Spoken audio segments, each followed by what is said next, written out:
As many know already, Wednesday, July 30th, tragedy struck in the city of Dryden. Two very young people lost their lives in the Wabigoon River, a sister and a brother. 12-year-old Joycelyn Grant and 15-year-old Caden. The grandmother of Joycelyn and Caden, Elva Reed, joins me now on the phone. Elva, our deepest condolences to you and the entire family. Thank you. Most of the Dryden community probably don't know the Grant family. At least that's my thought, as the family recently moved to Dryden from Hamilton. But I understand there are relatives in the area. There's you and there are other people. Talk about that. So there is myself, Stacy's partner, Heather. I am Heather's mother. I have two other children, John Paul Reed and Marcel Boyer. They are the uncles to Joycelyn and Caden. We also have extended family, my own siblings, Brian Reed, Sean Reed, and there are our children as well who were with them that day. What happened last week, I think, has struck us all with a profound sense of sadness. So let's try and turn things around here a little bit. Can you tell us about the family, and in particular, Joycelyn and Caden? Who were they? What were they like? Joycelyn is the youngest, the only girl, so artistic, loved to draw and free. The only way to put it, she was just a free little bird. Like, just ran around all the time, floating everywhere she went. She had an attitude that wouldn't make your guts hurt from laughing so hard. She was so independent all the time, so strong, that little lady. And Caden?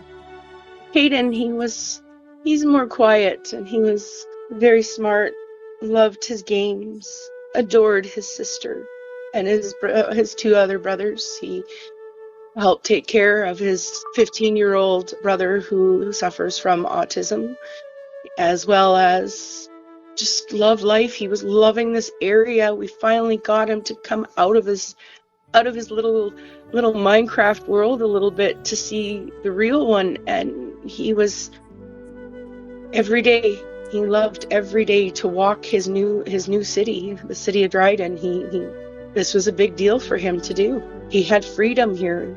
They both did. Dryden gave them a sense of freedom that they never had before. They sound like they were wonderful kids. Thanks for sharing that. Leading us into today's celebration of life for Joycelyn and Caden. As I said already, last week's heartbreaking tragedy has struck so many, even those not knowing Joycelyn and Caden. The family has opened up today's celebration to anyone who would like to attend. Elva, can you tell us about the celebration? We are holding today at the government dock under the new pavilion. Our mayor has allowed us to do this, to not just honor their lives and celebrate their lives, but to honor Lakota, their cousin, for her heroism, all her life-saving efforts at the young age of 10. And with that, we wanted to turn this tragedy into a positive somehow.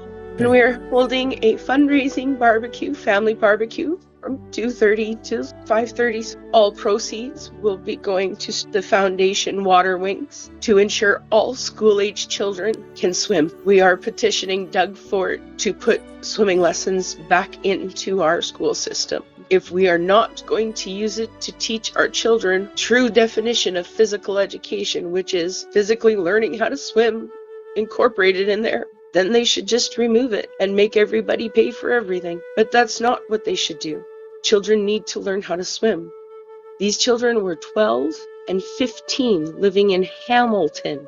How many people have to go off into the bush or go camping with children that same age and think it'll be fine? They know that if they walk in somewhere, it's not to go too deep by that age. Yeah, you think it'll be fine. But just like, you and I were discussing, riverbanks aren't like that. There is no depth. It's not to just walk in. There's no sandbar, walk in, down, and gradually go in. It is a drop off, and to learn basic water survival skills. So we want this money to go towards two things, which is to petition Mr. Ford, put that back into at least the Ontario's education program, and to have a fund so that all children have the ability to receive swimming lessons. So that fund will be there. If parents can't afford it, the fund will be there. That's what it's for. We've been chatting with Elva Reed this morning, the grandmother of Joycelyn and Caden, whose lives were lost in a tragic incident in the city of Dryden last week. If someone would like to support the family during this difficult time, Elva, how can we do that? I do know that there is a GoFundMe page, and there is also an email address. So there has been an email address directly set up for donations for our Water Wing Foundation, so that those funds will be directly deposited into that after, and be able to access. I think what our ultimate goal will be is to try and have be able to allow like areas to that fund to afford areas with swimming pools, be able to hold swimming lessons of some sort continuously for students. We'll get that email address out to everyone as well, listeners and online on our website at ckdr.net and the CKDR FM Facebook page. Again, the celebration of life for siblings Joycelyn and Caden Grant. Today at Government Dock Pavilion, 2:30 until 5:30. The public is encouraged to attend. There will be, as Elva mentioned, a fundraising barbecue. Elva, is there anything else that you would like to add before we let you go? I want to thank all of the doctors and the nurses and everyone that showed up. That day was such a blur, but it was so amazing to see how many people came so fast. And I know that I focused a little more on one little hero, a 10-year-old girl, but I want to thank everybody, all the adults involved too, that came so quickly. There is not enough words to thank you for all your efforts.